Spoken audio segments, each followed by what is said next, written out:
All right, welcome back. In this session, we're going to pick up where we left off on time-aware modeling. So in time-aware modeling, this feature in Sparx Enterprise Architect allows you to create time-stamped versions. And I want to be careful when we talk about time-stamped versions because we're going to introduce different approaches to timestamping. So this is really a game changer for anyone aiming to maintain traceability and consistency across your delivery. Now, this is a long session, so we're going to break it up into a couple of parts here. So this first part here, which is part 2 of TAM, time-aware modeling, we're just going to set up the project. And in the second part, we're actually going to get into time-aware modeling. So if you're not interested or you already understand how to set up a project, go ahead and skip this video and go to the part 3, all right? So let's get started. The first thing we're going to do is create a new project, and we're going to go new. We're going to put it in a demo project repository where we're going to keep our document repository, and let's just call it Our Code Project Release 2. So we're going to hit OK. We're not going to put any password protection on this, so we're going to hit OK, and we're going to get a new project.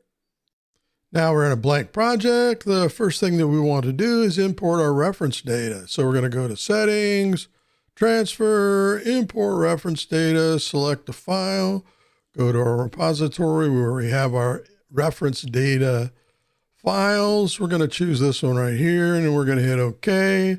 And we want all of this. So we're going to bring it all in, hit import, and here it comes.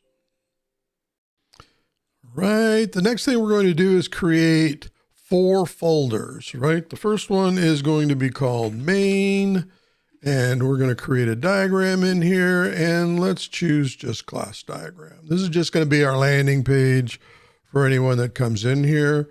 Then we're going to create another folder in here, and this is going to be architecture building blocks. Let's just abbreviate that for this video, ABBs. All right, and again, we're going to use a class diagram. Go back to the root, and we're going to add another package, and this one's going to be scope, our requirements. And for that one, we're going to go to extended. Let's choose requirements diagram type. And there we go. And the fourth one is going to be SBBs. These are our solution building blocks, or building our solution. You can call it anything you want, solution approach. We're going to go with SBBs, and we're going to choose diagram type again, UML structural, class diagram. All right. Now let's just order these. We want main at the top. We want ABBs. We want scope after, architecture building blocks after. And then when we have the, could put scope here, probably smarter. So this is the what needs to be done. Solution is going to be the who does the what. And these are going to be the assets that we bring in that are going to support the design and the delivery. We're going to go back to the main diagram. We're going to right click here. We're going to close everything except the main diagram. And while we're on the main diagram, we're going to go to start. We're going to go over here to collaborate, model diagram, manage, set current as default. That means that every time you or the stakeholders launch this project file, this is the page you're going to land on, and this is going to navigate to our requirements. We're bringing our scope as a navigation cell, and we're not going to pick an icon right now or an image. We're going to bring our architectural building blocks, kind of optional, but we'll bring that in. Again, I'm not going to select an image. And most importantly to me is solution. So we're going to bring that in. So now every time they land on this landing page, your cover sheet, they're going to be able to get to the things that they need to get to. Now what we're going to do is rename model, our root folder. We're going to hit F2, that's the edit, and we're going to name this the same name as this individual project file, the root folder.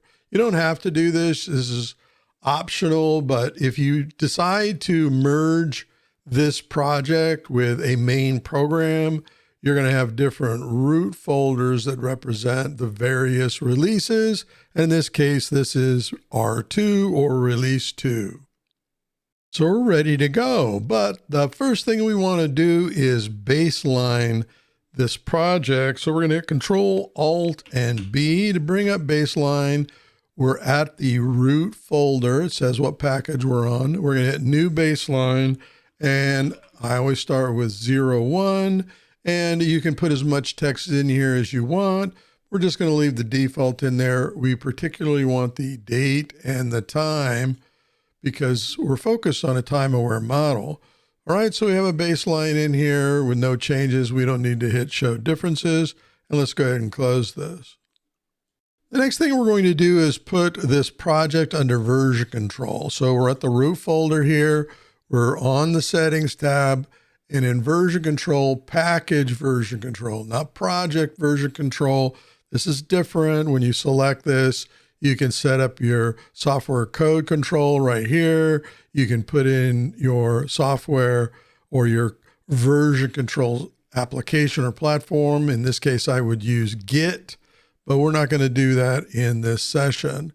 We're going to instead do package version control, and we're going to select Control Package, and then for all packages, create placeholders. We're going to go ahead and do that. And it gives us this warning message here. And we are going to put individual packages, especially solution, under package control. I'm just going to hit OK. And then we must browse where our file is going to be. And we're going to put it under our folder in our document repository called VC for version control. And there we go. We're going to take the default name it loads for us. That's the root folder of the project. And we're going to hit OK.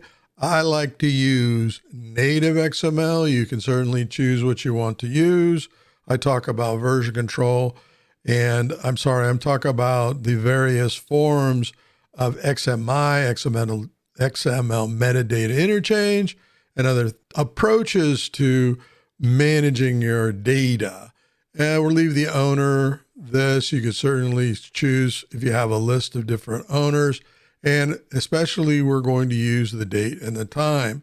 Now we're going to start at version IT 0.01. Now, if you had named or versioned any of your packages, especially the root, prior to this, it's going to change it to this version. So we're going to go ahead and hit OK. And this is just as simple as that. It didn't do anything. It put a red marker on the package that's under version control, but it didn't export or do anything yet. You'd have to hit Control Alt and E, and which I just did. And it's going to go to the repository. It's going to automatically choose the format that you want to use. We chose native, and it would set that up, and then you could export. We're not going to do that right now. We're going to close, but we're going to put solution approach under version control, package version control. So I'm going to select that. I'm going to unselect this. Are you sure you want to disable protection of consistency? No, I don't want to do that. I want to leave that checked, because if I have references outside of this package control, like scope or other things, I want to maintain the integrity, all right? And again, default is XML 1.1. I'm going to choose native XML. I'm going to choose where this one goes. It's going to go to the same version control folder. We're going to hit save. We're going to start on 01 with this owner, and there we go, all right? Now it says invalid date and time. I'm not worried about that, all right? And then we're also not going to talk about the other options. You could log import and export, probably important. We'll talk about batch imports and batch exports in a later, more advanced session, but let's go ahead and just hit OK. Now this one's set, and you see the red marker next to the package for solution building blocks, SBBs. Now over in release 1 under requirements management, just as an example here, we've got a lot going on. We have our business requirements, and we have our functional requirements. And in our functional requirements, the team deferred these 5 requirements and they were exported out, and we're going to bring those in next. All right, we're back over in our release 2 project. We're going to go to scope. We're going to hit Control, Alt, and I for import, browse. We're in our demo project document file repository. We're going to go to XMI requirements, and we're going to bring in our deferred requirements. Hit open. We do not want to strip GUIDs. We want to maintain the same global unique IDs across our various project implementations for this delivery. We're going to baseline the package after import, leave everything else the same, and just hit import. Yes, import, right?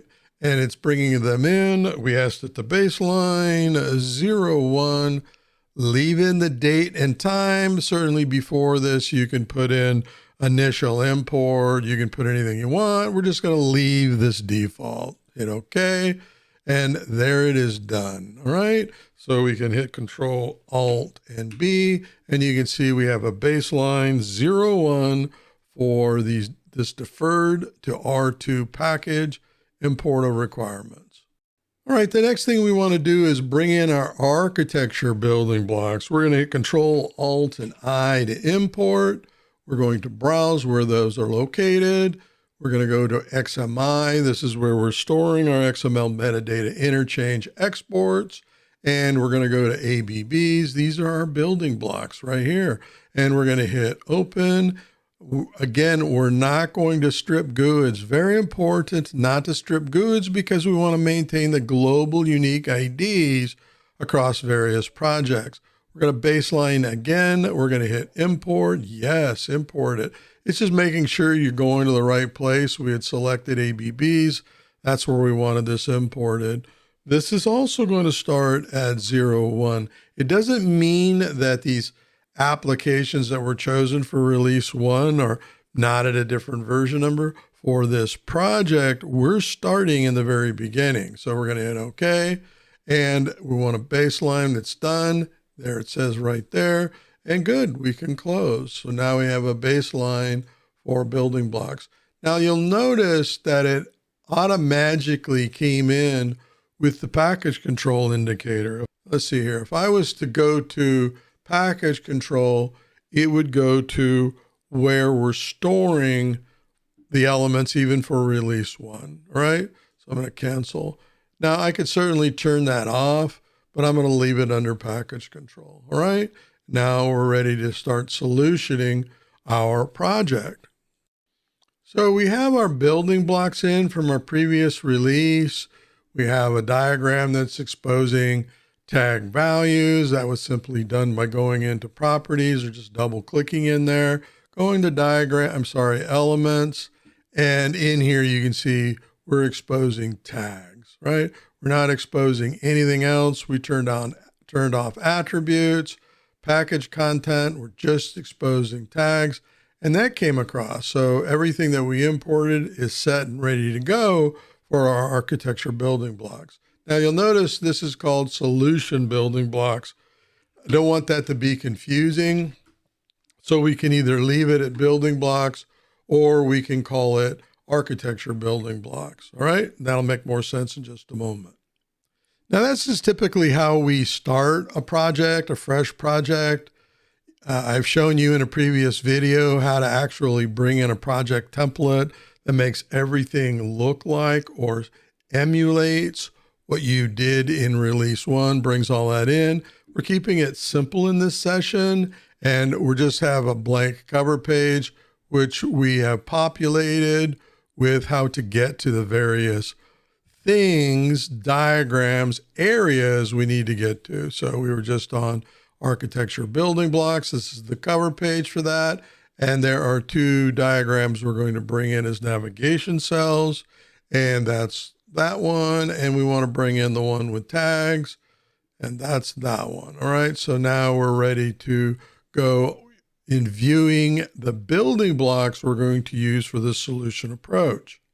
All right, that's going to conclude this part. In the next part, we're actually going to start building our time-aware models. And when I'm saying time-aware models, we're going to get into cloning package structures, cloning diagrams, cloning elements. So I look forward to seeing you in that session. If you got any questions, please let me know down in comments below.